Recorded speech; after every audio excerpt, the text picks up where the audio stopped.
Welcome back to Hot Air with me, Joshua Robert. I'm your favorite emotionally literate investigator, and today we're wrapping up this whole Valentine's series with something that might actually change your dating life if you let it.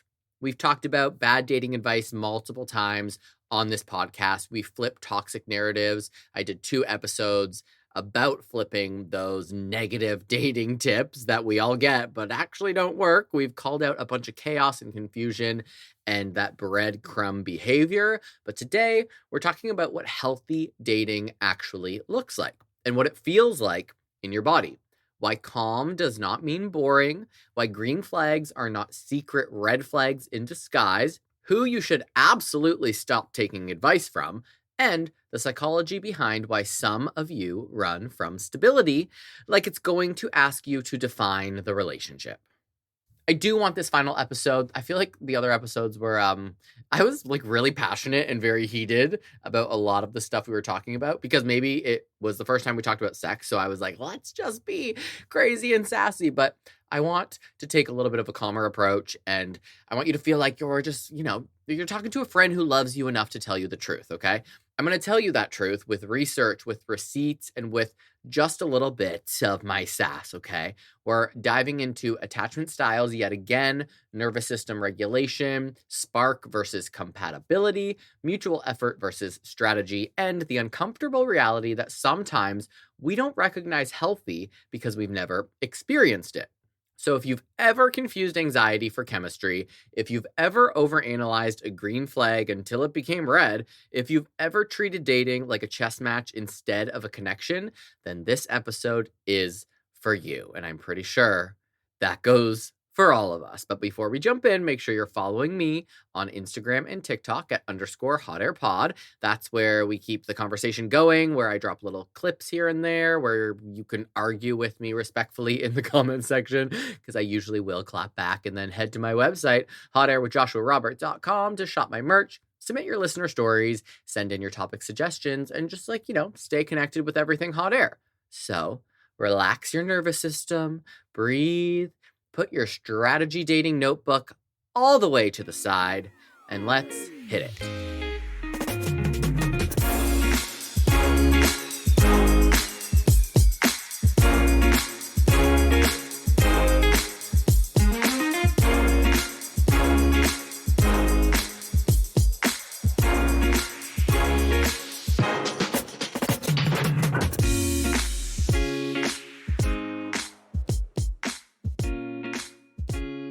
Part 1. Calm is not boring. Your nervous system is just detoxing. Let's begin with something that might personally offend you. Healthy dating is often calm. I know that's absolutely absurd. That doesn't sound sexy. That doesn't sound cinematic. That doesn't sound like two people running through an airport confessing their love for each other before a flight to Paris, does it? No, but it sounds like you went on a date, had a good time, and then they text you the next day like a normal human being. And somehow, some way, that feels suspicious, because if you're used to chaos, then calm feels like something is missing. And we need to talk about that. A lot of people say that they want healthy love, but when it actually shows up, they panic. They say things like, I don't feel those butterflies, or it's nice, but I'm not obsessed, or my personal favorite, there's just no spark. Meanwhile, what's actually happening is your nervous system is not in a fight or flight mode for the first time in Lord knows how long. You are not spiraling. You're not checking their Instagram followers at 1 a.m. You're not rereading texts like you're analyzing encrypted government files. You are just kind of stable, and your brain goes like, wait a second, this cannot be correct. Stable feels wrong. And here's the psychology behind this, because we're not just here to be funny, although I am fucking hysterical. We're here to be informed and maybe feel a little bit attacked. If you have an anxious attachment style, like I do, and a lot of us do, whether we admit it or not, your nervous system learned early on that love equals unpredictability. Maybe affection was inconsistent, maybe attention had to be earned, maybe connection felt intense but unstable. And when that happens, your brain wires intensity to mean importance. So when someone is unpredictable, if they're hot and cold, if they're emotionally unavailable but occasionally very charming, your brain lights up like a Las Vegas slot machine. Dopamine spike. Reward uncertainty. This must be chemistry, but it's not chemistry, it's activation. Dr. Amir Levine, who I've talked about before, talks about this in his book, Attached, which honestly should be required reading before anyone downloads a dating app. When your attachment system is activated, your body goes into alert mode. Your heart is racing, your thoughts loop, you crave reassurance. That feeling can easily be misinterpreted as passion, but passion and anxiety are very close cousins. They might even be kissing cousins, if you get my drift. They wear similar outfits. One just ruins your sleep schedule. Now, let's flip it. When you go out with someone who is consistent, emotionally available, clear about their interests, and follows through on plans, your nervous system doesn't spike. There's no mystery to solve. There's no emotional scavenger hunt. And because there's no adrenaline, your brain says that this is boring, that it feels flat. You're like, where's the chaos? Where is the drama? Where is the 3-day disappearance that forces me to question my entire worth? And you might be laughing, but people genuinely say things like, I don't feel obsessed, so maybe I'm not that into them. And I want to gently, maybe not so gently, grab their shoulders and say, maybe you're just regulated and you should not be obsessed with anyone to that degree of psychosis. Calm is not the absence of chemistry. It is the presence of safety.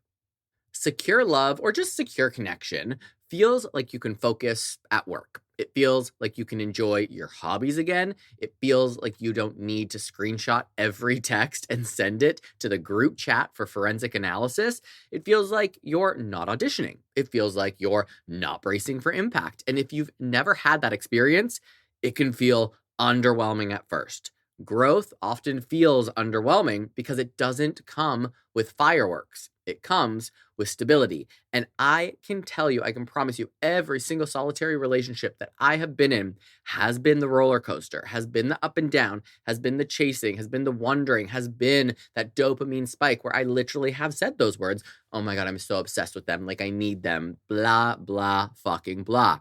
My most recent connection is the opposite. I've never thought for a second, oh, this is boring because I'm grown. I'm 60% healed. I've gone to therapy. I've been learning about all of these things. So I am able to understand that that calm is actually connection. It's actually safety. It actually feels like I can rely on someone. And whether I've known them for a long time or a short time, just knowing that someone is going to respond, not string you along, shares their thoughts and feelings openly with you, and allows you to do the same, it's very baseline. There's no spikes. There's no going up the roller coaster and then a whoop-de-doo around like a bend at 50,000 miles per hour. It just feels fucking calm. And I can tell you, when you start to understand that, you're going to learn that you probably missed out on a lot of other relationships because you were not in that quote unquote obsessed phase. But it is better to learn it now than never. And here is something else that might sting just a little bit, but I wouldn't be your friend if some of this didn't sting. Some of you are addicted to the emotional roller coaster. And maybe not consciously, but your nervous system certainly is. When you've spent years in dynamics where affection was inconsistent, you start equating unpredictability with value. If they're hard to get, they must be special. If they're confusing, they must be deep. If they make you anxious, it must mean that you care about them. But the answer to all of those is no. It might mean your attachment system is just screaming for help.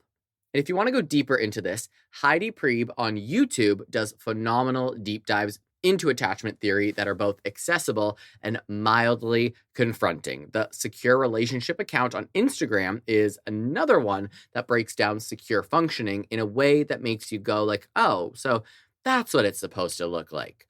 Dr. Julie Smith also talks about emotional regulation in a way that doesn't feel clinical or cold. And I personally love Sabrina Zohar because she gets right to the point and tells you it like it is. All of her dating tips, quite frankly, helped me realize how badly I needed to go back to therapy. And these are all resources that actually help you retrain your brain to recognize safety as attractive. Because here's the truth. If your heart is racing constantly in early dating, that's not always butterflies. Sometimes it is, but sometimes that's your body detecting instability. We romanticize the nervousness. We say things like, he makes me so nervous. That's not automatically a good thing. Why are you nervous? Do you feel seen in a warm way, or are you afraid you're about to lose him? Again, because this is my podcast and I love talking about myself, in my most recent dating experience, yes, I got those butterflies, that anxiety, those feelings. I literally sat down with myself and I said, why are you feeling this? Are you scared you're going to lose them? Are you actually just excited about the prospect of building something with them? Are you feeling these butterflies because you actually feel connection? Or are you feeling these butterflies because maybe there's even something subconscious in the back of your mind that's telling you that this might not be right? Once I had these conversations with myself and recognized that the butterflies were positive butterflies and just excitement and, having all the feels, then we can, move ahead without being stressed out. But if you get those butterflies, sit down and ask yourself why you are feeling them. Secure attraction feels different. It feels warm. It feels curious. It builds gradually. You're excited to see them, but if they reschedule, you don't spiral into like absolute dread. You just trust that they're still interested because their behavior has been consistent. That trust is built on evidence and not hope. My therapist always tells me, whatever situation, gather the data, look at the patterns, look at the evidence, and that will help you make smart, calm, rational decisions moving forward. And let's address the avoidant babes in the room because we love you too, although you can be a little frustrating.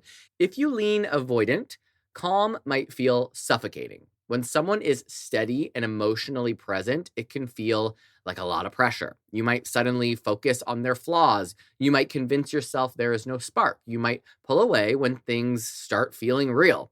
That's not because they're wrong for you. It might be because closeness activates your fear of losing independence or being overwhelmed. Secure dating is uncomfortable at first for both anxious and avoidant styles because it asks you to sit in stability without drama. It asks you to communicate directly. It asks you to tolerate normal pacing. It asks you not to self-sabotage just because something feels unfamiliar. Healthy love is not loud. It doesn't need theatrics. It's not extremely performative. It doesn't keep you guessing. What it does is keep you steady. And steady does not mean dull. That's the confusion. It means sustainable. So the next time you're dating someone and you catch yourself thinking like, this feels almost too easy, why don't you just pause? Ask yourself whether it's actually easy or whether it's just not chaotic. Ask yourself if you're mistaking peace for boredom. Ask yourself if your nervous system is just detoxing from adrenaline. Because once your body learns that calm is safe, calm becomes attractive. Once your brain stops chasing dopamine spikes from someone who's inconsistent, you start appreciating the predictability of somebody else. And predictability is sexy when you have matured enough to want partnership over performance. You don't need a love story that feels like a thriller. No, we don't want that single white female action. You need one that feels like home. And home, again, is not dramatic. Home is consistent. Home is safe.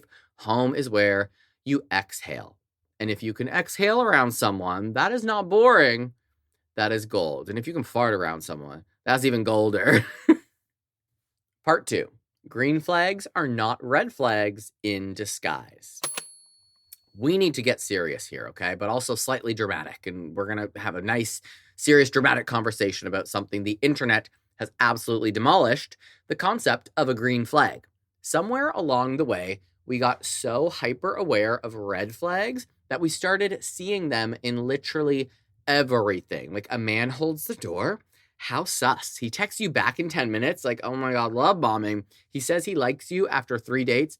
Manipulation. He doesn't play games. Oh, he must be hiding something. He killed someone, hid the body. He's going to be arrested. At this point, if anyone breathes correctly, someone on TikTok is stitching it saying, actually, this is a trauma response. And listen, you know I love awareness. I fucking love therapy. I love knowing the signs of emotional unavailability, narcissism, inconsistency, all of it. But we have swung so far into hypervigilance that basic decency is now treated like a psychological trap. And a lot of what I'm going to talk about in this section, I need to take my own damn advice. I once saw someone say, if he has no red flags, that's a red flag. And I had to sit down. Because I also kind of felt that way. But then I was like, what are we actually saying? That health is suspicious, that stability is fake, that if someone is emotionally mature, they must be performing. Here's what's happening psychologically. When you've experienced betrayal, an inconsistency, or manipulation in the past, your brain becomes hyper alert. It develops what's called a threat bias. You start scanning for danger everywhere. It's protective. It makes sense. Your nervous system is trying to prevent you from getting hurt again.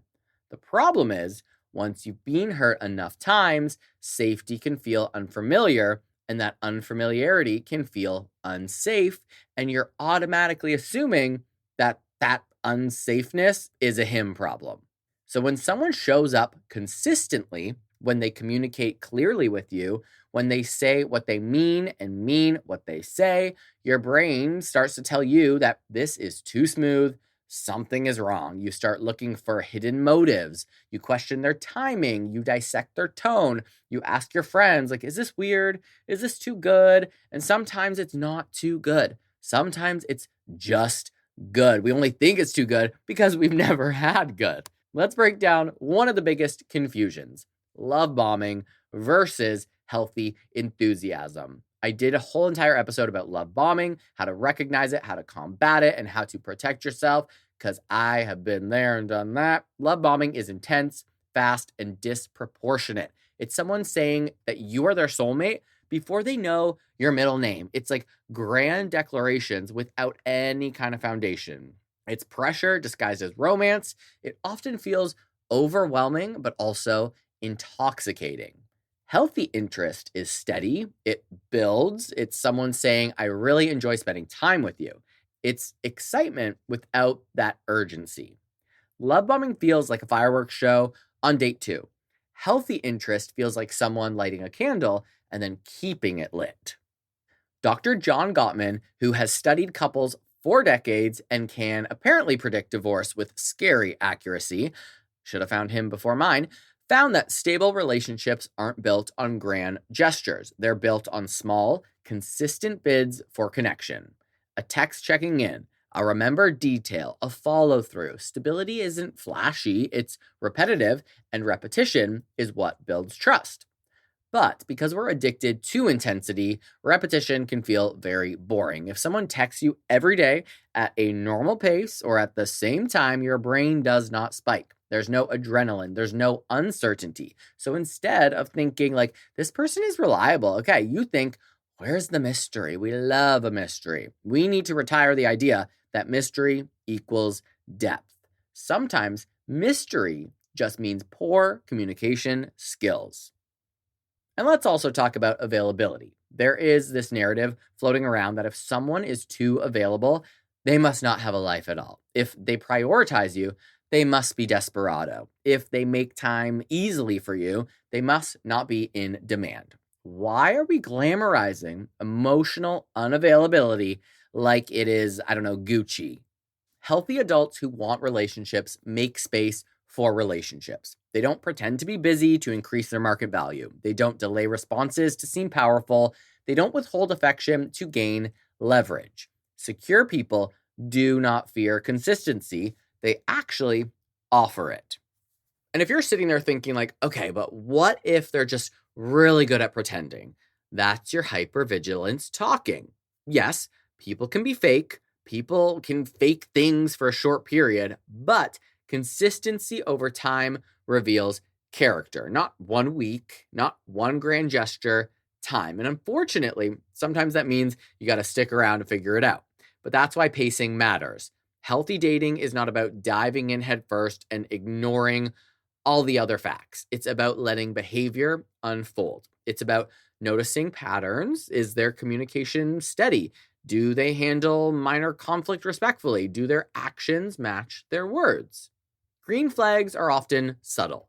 They look like someone apologizing without getting defensive. They look like someone being kind to a waiter without performing like they're going to get a gold medal. They look like someone introducing you to friends at a very natural pace. They look like someone who doesn't need to create drama in order to feel connection. And here's the uncomfortable part. If you've only dated chaos, green flags might feel underwhelming. You might crave the emotional high of unpredictability. You might feel less chemistry, quote unquote chemistry, with someone who treats you well because there is no chase. That doesn't mean you force yourself to date someone you're not attracted to. Attraction, we know that it matters, but attraction grows in safety. Lust can be absolutely instant, but trust builds, and trust is going to build your attraction. If you want to dig deeper into this, the Gottman Institute blog is incredible for understanding what healthy dynamics actually look like in long-term relationships. The book, The 7 Principles for Making Marriage Work, breaks down research-backed behaviors that predict stability. It's not glamorous, but it's solid. The Secure Relationship account on Instagram constantly talks about secure functioning in a way that reframes what we think is boring into what is actually secure. And since I brought up Instagram, let's call it social media for a second. A lot of content online thrives on fear. Watch out for this. Never trust someone who does this. If he says this, run. Fear spreads faster than nuance. Nuance does not go viral, but nuance is real life. It's like when they say, if he really wanted to, he would. I flipped that whole narrative around in a previous episode about those 5 terrible dating tips and how to make them good ones. And I've always thought that doesn't go for everyone. It's not if he wanted to, he would. It's just if he wanted to, maybe he does, but maybe he can't right now. Maybe he's going through something. There's nuance here. It is possible to be aware without being paranoid. It is possible to have standards without assuming that everyone is a villain. And it's possible to notice red flags without painting green ones red just because they seem unfamiliar to you. The phrase, if he has no red flags, that's a red flag, is usually coming from someone who has been hurt repeatedly, hasn't recalibrated their nervous system yet, and is probably single. And that's understandable, but it's not sustainable. Because if you start viewing health as suspicious, you will push away the very thing you actually claim that you want. So here is your reframe. Instead of asking, what is wrong here? Ask, is there consistent evidence of respect? Instead of scanning for hidden danger, scan for aligned values. Instead of assuming manipulation, observe patterns over time to see if they're actually consistent and they mean what they say and they say what they do. Or they do what they say and they say what they do. You know what I mean. Green flags are not dramatic. They are steady. They don't make your group chat explode into chaos. They do not create chaos. Green flags create peace. And peace might not be a trend on TikTok, but peace is what is going to last and what's going to feel really damn good. If someone communicates clearly, follows through, respects your boundaries, apologizes when they mess up, and makes you feel safe rather than small, that is not suspicious. That's just a mature human. And mature might not feel cinematic, but cinematic relationships often end in sequels that nobody asked for, where everybody dies. Healthy love is not a thriller. As I said, it's a steady plot with character development and emotional depth. And if that sounds boring to you, that might be where you need to start to work, because green flags are not red flags in disguise. Sometimes they're just the thing you've never allowed yourself to notice. And maybe it's time to try. Part 3. Who are you letting narrate your love life? Let's talk about your advisory board, because some of you are crowdsourcing your romantic future from people who should not be anywhere near the decision-making table. And I say this with love, like deep, compassionate, slightly judgmental love. Dating advice is everywhere. It's on TikTok, it's on Instagram, it's in this podcast, it's in your group chat, it's in that one friend who has been talking to someone for 6 fucking years, but has never actually been chosen. Everyone has an opinion. Everyone has a strategy of their own. Everyone has a warning, and somehow the loudest voices are often the least qualified. Here's what happens psychologically. When we feel uncertain in dating, our brains want reassurance. We want clarity. We want someone to say, like, yes, you are right. So we seek advice that confirms what we already fear. That's called confirmation bias. If you're worried he's losing interest, you're not going to ask your securely attached married friend. You're going to ask the friend who says, men always pull away. If you're scared that you're too much, you'll ask the friend who says, yeah, maybe chill a little. We subconsciously select advisors who validate our anxiety instead of challenging it. And then we build an entire narrative based on that. Let's lovingly examine some of the people you might be taking advice from.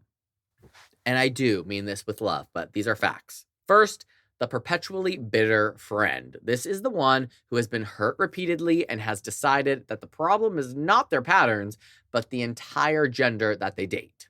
Every story ends with, see, absolute trash. Every new person you meet is immediately suspicious. If he's kind, it's fake. If he's busy, he's cheating. If he's emotional, he's manipulating. This friend is not evil. They're wounded, but wounded people give wounded advice. If someone hasn't healed their own relational trauma, they cannot guide you into health. They can only guide you into hypervigilance. Then there's the friend who stays in toxic dynamics, but somehow positions themselves as an expert. Like, you know the one I'm talking about. They've been in an on-again, off-again situation for like 4 years. They cry every other weekend. They forgive things that would make a therapist faint, and yet they are very confident about what you should and should not tolerate. This is not a mentor. This is a cautionary tale. Now let's move to the internet. The algorithm, the place where nuance goes to die. There are dating coaches online who genuinely offer thoughtful, research-backed advice. And then there are the alpha energy strategists who treat relationships like chess matches. If the advice sounds like psychological warfare, like, you need to log off and unfollow. If someone is teaching you how to manipulate someone's attachment style to make them obsessed with you, that is not romance. That is insecurity with a ring light and a social media account. I remember many, many years ago, I don't even know how long ago this was, maybe before I got married, I liked someone and I wanted them to like want me or crave me or like basically feel the way that I felt, in the sense that I was waiting for them to text or waiting for them to call. I literally YouTube videos about how to make someone want you. And like, I would watch these religiously, trying to teach myself things. And that is like the most unhealthy thing that you could possibly do. Like, truly healthy relationships are not built on tactics. They're built on mutual willingness. If your dating advice revolves around withholding affection, creating jealousy on purpose, pretending to be less interested than you are, or testing someone to see how they react, that is not secure behavior. That is protest behavior. Attachment theory explains this very well. When someone feels anxious about losing connection, they may try to regain control through strategy, just like I did. They might pull away to see if the other person chases. They might act colder to feel powerful. It feels protective in the moment, but it erodes trust long term. Now, here's who you should be listening to: people in stable, secure relationships. And I don't mean people who just post cute anniversary photos. We know a lot of time that's some BS. I mean people whose relationships are calm, respectful, and grounded in mutual effort. Ask them what their conflicts look like. Ask them how they handle misunderstandings. Ask them what it feels like on a random Tuesday, not just Valentine's Day. Secure couples will tell you that it's not fireworks every night. It's consistency, it's teamwork, it's repair after tension. Again, Dr. John Gottman's research shows that successful couples are not perfect. They just repair well. They turn towards each other instead of turning away. That's the kind of advice you want. Not how to win, but how to connect. Therapists are also excellent sources of insight, not because they are magical beings. Sometimes it feels like they are magic wizards from Harry Potter, but because they've studied patterns. Esther Perel's podcast, Where Should We Begin, is a masterclass in relational dynamics. You hear real couples navigating insecurity, betrayal, longing, disconnection. Like, it is messy and honest and nuanced. It reminds you that relationships are complex and deeply, deeply human. Logan Urie's book, How to Not Die Alone, is another phenomenal resource. She breaks down cognitive biases in dating, like the spark bias, where we prioritize instant chemistry over long-term compatibility. She also talks about how we often repeat patterns without realizing it, and that kind of awareness is very powerful. The School of Life on YouTube is another resource that dives into emotional maturity in a way that feels philosophical, but also practical. Therapy Jeff manages to mix humor with grounded psychological advice. These are all voices that are rooted in growth and not fear. And here's something important. Sometimes the best advice comes from your regulated self, not your triggered self. When you are anxious, you want reassurance. When you're hurt, you want validation. But when you are calm, you can ask yourself better questions. You can ask, is this person consistent? Do I feel respected? Are we aligned in values? Those questions are more useful than, why hasn't he texted me in 3 hours? Your inner circle does matter because they help shape your narrative. If every time you share something positive, your friend says, just wait, that's going to start to plant some doubt. If every time you express a concern and someone says, dump him, that is going to plant some fear. Balanced advice sounds like, have you talked to him about it? Or what do you feel when you're with him? It invites reflection, not reaction. And a great example is when I began sharing my newest relationship with people. I held it back for a few months because I didn't want to jinx anything. And then I was also like, maybe I'll just keep this to myself just in case. But there were friends that were excited. There were friends that were like, oh my God, how come you didn't tell me? I need to know everything. And there were friends that told me to lower my expectations, have no expectations, to basically expect the worst. And some of them said, well, just see what happens. Like, that's not positive advice. That's not fun. It makes me feel like I'm doing something wrong. But when I sat down with myself and I asked myself those questions and I checked in with myself, I felt a lot better about the advice I was giving to myself than some of the advice I received from friends. And again, that can only happen because I'm like 60% healed. And let's also acknowledge that sometimes advice feels good because it feeds our egos. Being told you're too good for everyone is very flattering. Being told that they're intimidated by you is pretty comforting. Being told you're flawless and everyone else is the problem is soothing as hell. But growth rarely lives in any of that. Growth, again, lives in nuance. And growth asks you, what role am I playing in this dynamic? Not in a self-blaming way, but in an empowered way. If you keep having these failed relationships where you get love bombed or you're chasing this guy because your anxiety is spiked and you're dying for him to text you back and you're YouTubing videos on how to manipulate them into liking you, you need to ask yourself why, because you are part of the pattern. And for lack of a better word, you're part of the problem. Because here's the thing. If you constantly take advice from people who are cynical, manipulative, or deeply unhealed, you will internalize their lens. You will start dating defensively. You will start expecting betrayal. You will start sabotaging connection before it even has a chance to grow. Healthy dating requires discernment, not paranoia. It requires you to have standards and kind of let go of your suspicion. And it requires self-awareness, not all that strategy. So audit your sources. Who are you letting narrate your love life? Are they secure? Are they reflective? Are they honest about their own flaws? Or are they projecting their own wounds onto your potential? Because if your dating coach refers to relationships as power dynamics to be won, that is not partnership, that is ego. Choose advisors who value connection over control. Choose voices that emphasize communication over games. Choose guidance rooted in research and lived security, not viral drama on TikTok. At the end of the day, you don't need 100 opinions. Sometimes we ask 100 people, and we don't need to. You need clarity, and clarity comes from grounded perspectives, not reactive ones. Your love life is too important to be run by the loudest voice in your group chat. Part 4. If it feels like a strategy meeting, it's not a relationship. I need you to be honest with yourself for a second.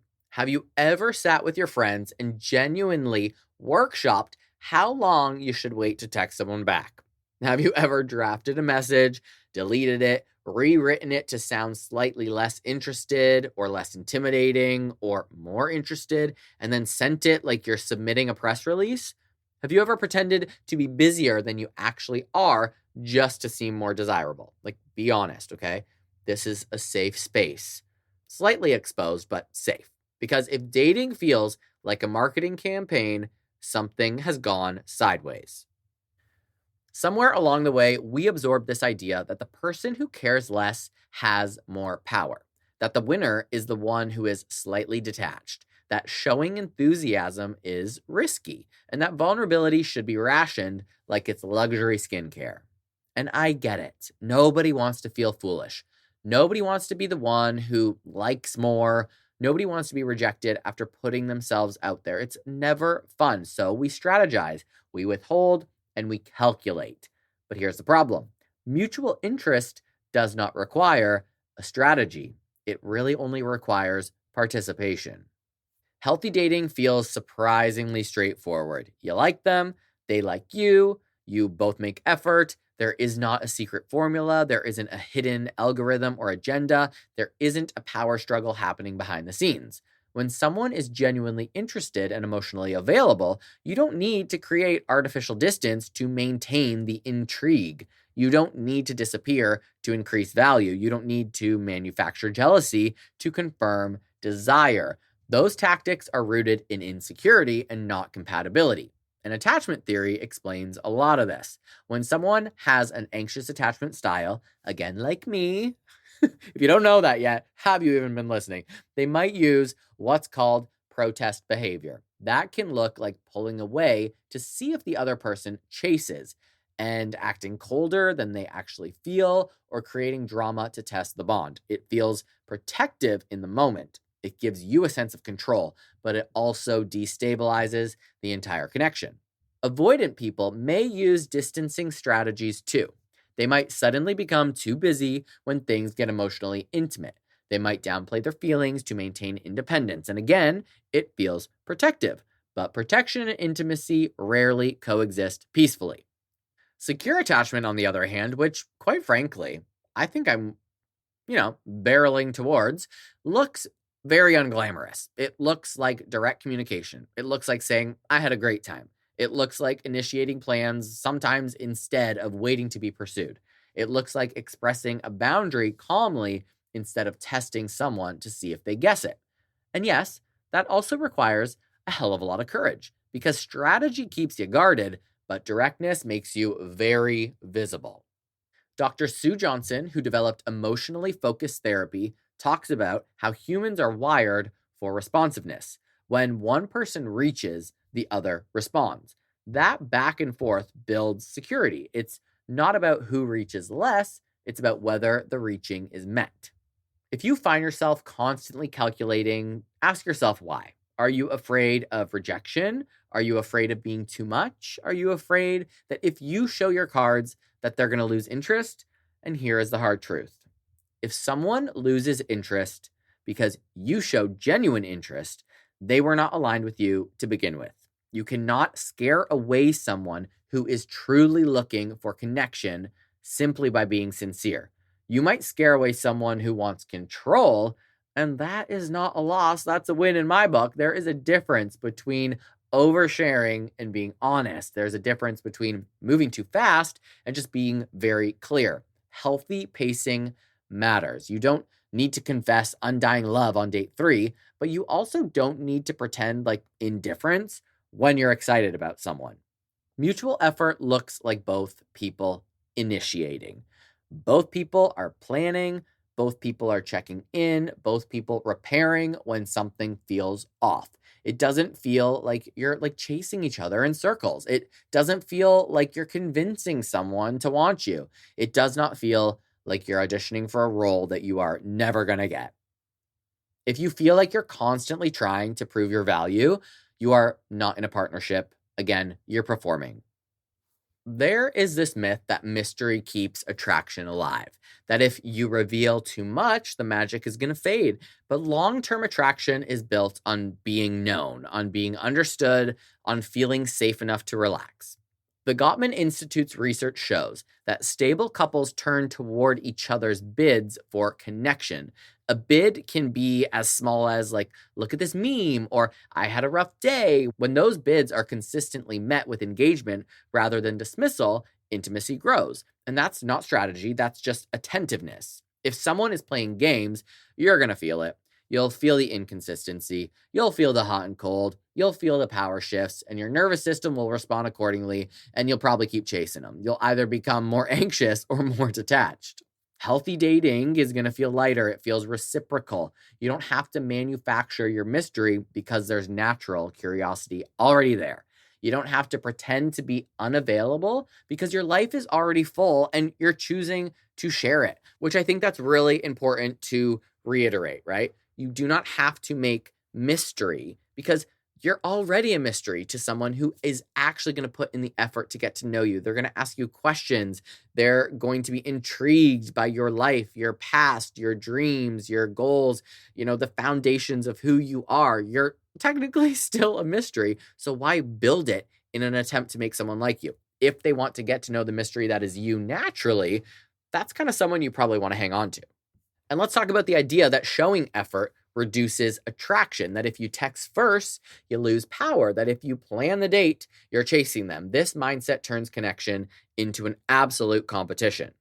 If you're both interested, effort just feels good. When someone plans something thoughtful, it doesn't make you lose respect for them. It makes you feel valued. When someone expresses excitement about seeing you, it doesn't make you pull away. It makes you feel secure. The fear of caring more often stems from equating vulnerability with weakness, but vulnerability is not oversharing your trauma on date one. Vulnerability is saying, I like where this is going, or that comment hurt my feelings, or I need reassurance sometimes. Healthy people are not scared by that clarity. They're relieved by it. Again, I'm going to talk about me, new guy that I'm dating. It's relatively fresh, right? 4 months, something like that. But there's times when it's like, I'm having such a bad day. I need a little bit more attention, and vice versa. Or, there's something that I did that he didn't really love that I did that, but how would I know unless I did it and he told me, right? And we had a conversation about it. It's okay, no matter what phase it is. Sometimes I go like, oh, it's too early to have those types of positive and negative feelings. But if somebody's feelings are hurt and they don't tell you, you're likely going to do it again. And then they're going to be even more hurt. Even if it's date 2 and you're like, ooh, I didn't really love that. Like, that person is still a person that you're getting to know. And that is a mystery that you're going to figure out. So there is nothing wrong with pointing out not just negative things, but good things. I like where this is going. That comment hurt my feelings. I need reassurance sometimes. Give me a little extra love today. Now, if you want to go deeper into all of this, the book Hold Me Tight by Sue Johnson explains how emotional responsiveness creates lasting bonds. The On Attachment podcast dives into secure functioning in a way that feels pretty digestible. The Gottman Card Decks app even gives conversation prompts to build connection intentionally. Another really great one is We're Not Really Strangers. I think that's what it's called. And that's on Amazon. And there is an expansion pack for dating, and there is a naughty expansion pack. It's very fun. It gets the conversation going. It really great way to get to know someone better. And all of these resources, notice how none of them teach manipulation. None of them say, wait 3 hours to respond. None of them say, make them jealous. They all emphasize responsiveness, clarity, conversation, and repair. If you feel like you need a playbook to keep someone interested, you are not with your person. The right dynamic does not require constant calculation. That doesn't mean that it's effortless. Relationships require work, but the work is communication, compromise, and growth. It is not a psychological game. If you're constantly asking, how do I keep them hooked? You are already operating from scarcity. Shift that question to, are we both showing up? That is a much healthier metric because mutual effort feels very steady. It feels balanced. It feels like two people leaning in, not one person leaning back to appear desirable. You deserve to date in a way that doesn't require constant strategy meetings with your friends. You deserve to say what you feel without rehearsing it like a monologue. And you deserve to be excited without pretending that you are not. Healthy dating is not about controlling the outcome. It's about showing up honestly and letting compatibility reveal itself. And if that sounds less dramatic than the games that you're used to, well, good. Drama is so entertaining, but stability is sustainable. Part 5. You can't attract healthy if you don't recognize it. Let's close this Valentine's Day series with the uncomfortable truth that nobody loves to admit. Sometimes we say that we want healthy, but when healthy shows up, we don't even know what to do with it. We say we want consistency, but when someone is consistent, we are very suspicious. We say we want emotionally available, but when someone communicates clearly, we feel exposed. And we say we're tired of chaos, but when things feel calm, we get very bored. So the question becomes, do you actually want healthy or do you want familiar? Because those are not always the same thing. Psychology has a term for this: repetition compulsion. It's the tendency to recreate relational dynamics that feel familiar, even if they hurt us. If you grew up around unpredictability, you may subconsciously equate unpredictability with intimacy. If you dated emotionally unavailable people for years, you may associate longing with love. If chaos has been your baseline, peace is going to feel very foreign. Your nervous system does not care about your Pinterest board of relationship goals. It cares about what it recognizes. And if what it recognizes is that hot and cold behavior, emotional distance, inconsistency, and dramatic reconciliation arcs, then when someone shows up steady, your body goes like, where's the rest of it? Where's the adrenaline? Where's the chase? Where's the emotional cliffhanger? But healthy love does not feel like a cliffhanger. It feels like a steady plot. It builds, it deepens, it doesn't rely on the crisis just to feel alive. We have been conditioned by movies, by toxic relationships, by social media to believe that intensity equals depth. If it's not overwhelming, it must not be real. If it's not consuming me, there's no way it can be passion. But intensity and compatibility are not synonyms. Chemistry is that spark. Compatibility is sustainability. Chemistry gets you in the door, but compatibility determines whether you can live in the house without wanting to flip a table or set it the fuck on fire. There is something called the spark bias. It's the idea that we over-prioritize instant chemistry and undervalue long-term compatibility traits like kindness, relatability, and emotional regulation. We chase those fireworks and we ignore the foundations. And fireworks, they're gorgeous, they're loud, they're exciting, they're dramatic, but they also burn out in 10 minutes. A fireplace, on the other hand, is steady, it's warm, it does not explode, it does not require constant relighting if it's maintained. It's not flashy, but it keeps you warm long after the fireworks show is over. Now let's talk about why healthy might feel underwhelming at first. Because as I said, if you're used to being anxiously attached, your body is accustomed to these spikes. You feel most alive when you're trying to secure someone's affection. When that dynamic is not present, you might misinterpret the absence of anxiety as the absence of attraction. If you lean avoidant, healthy closeness might feel suffocating. You might start nitpicking. You might focus on minor flaws. You might convince yourself there's no spark, when really what's happening is that someone is getting close enough to see you clearly, and that feels vulnerable.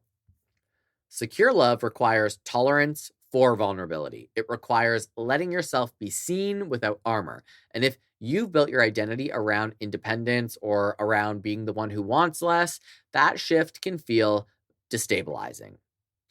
Dr. Nicole LePera's book, How to Do the Work, dives into how our early relational experiences shape our adult patterns. She talks about how we often recreate emotional environments that feel familiar because our nervous system equates familiarity with safety. That doesn't mean you're broken, it means you're patterned. And I just reiterate all of this from other sources, just so you know I'm not talking out of my ass. Patterns can be changed, but they require awareness. So, another question to ask yourself is, when you feel attracted to someone, what are you actually feeling?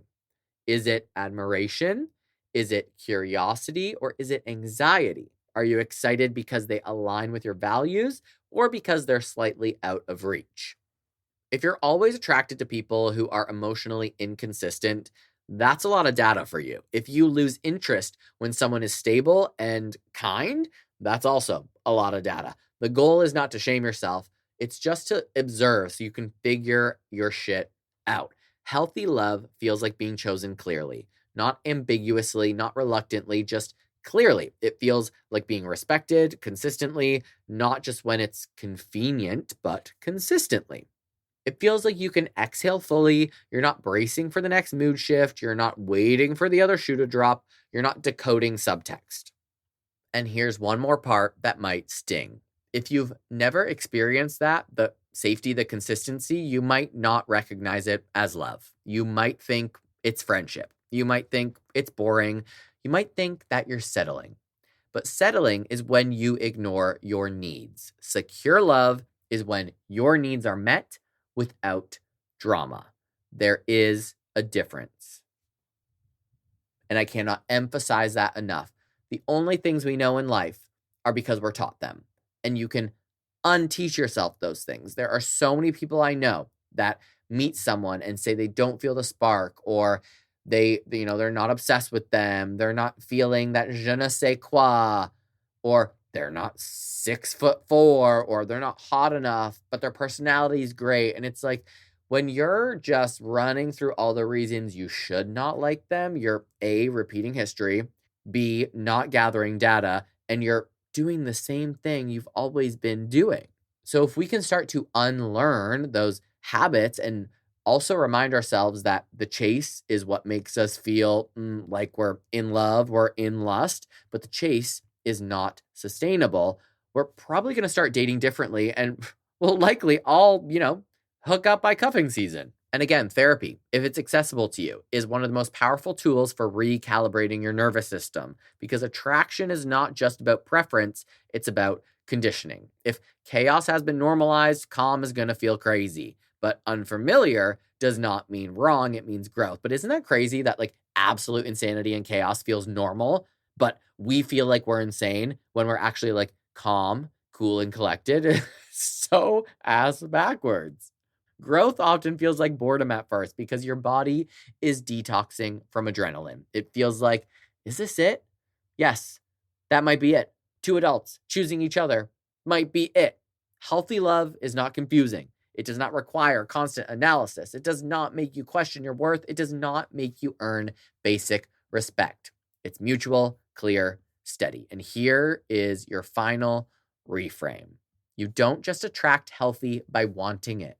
You attract healthy by tolerating it, by not self-sabotaging when it shows up, by not mistaking peace for lack of passion, by not running back to chaos because it feels more electric.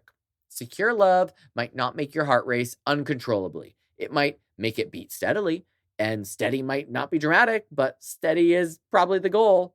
If you want a relationship that lasts, you have to retrain yourself to recognize stability as sexy, to see kindness as strength, and to view consistency as desirable. Because once your nervous system relearns that calm is safe, calm is going to be so magnetic. And when you can finally exhale around someone without waiting for impact, that is not boring. That is the beginning of something real.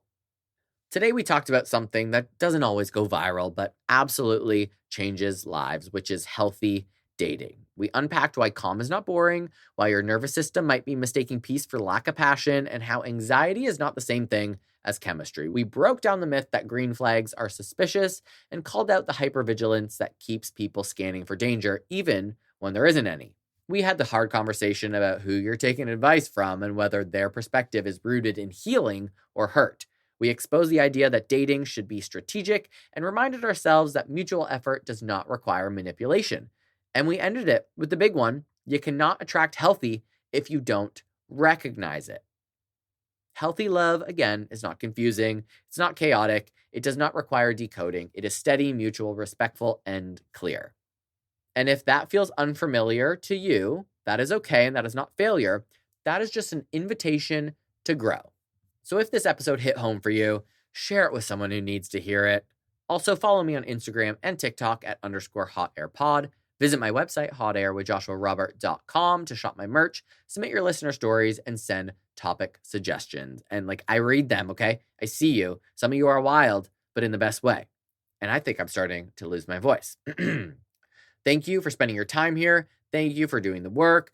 Thank you for being willing to challenge the chaos. And I hope everyone had a great Valentine's Day month, whether you were single and sitting at home and stuffing your face with Domino's, which honestly, I forgot that I was going to order today. I'm starving now. Maybe you went out with your parents. Maybe you went out for Galentine's Day. Maybe you're cuffed up and you went out with your significant other and you had a romantic time, or maybe you both forgot and chose not to celebrate Valentine's Day. Whatever you did, I hope it was sexy.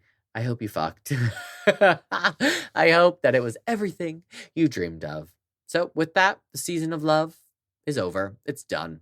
I truly hope this episode was really helpful. I've learned a lot lately about rewiring my brain, recognizing things that I would usually think are boring as actually being very stable and comforting. And it's really helped me genuinely just be happy and be grateful for what I hope is, a new relationship that could be blossoming into something great. And if not, I'm learning something from it and I'm still rewiring my brain. So fingies crossed, but with that, I will come back to you next week with something new. Who knows what?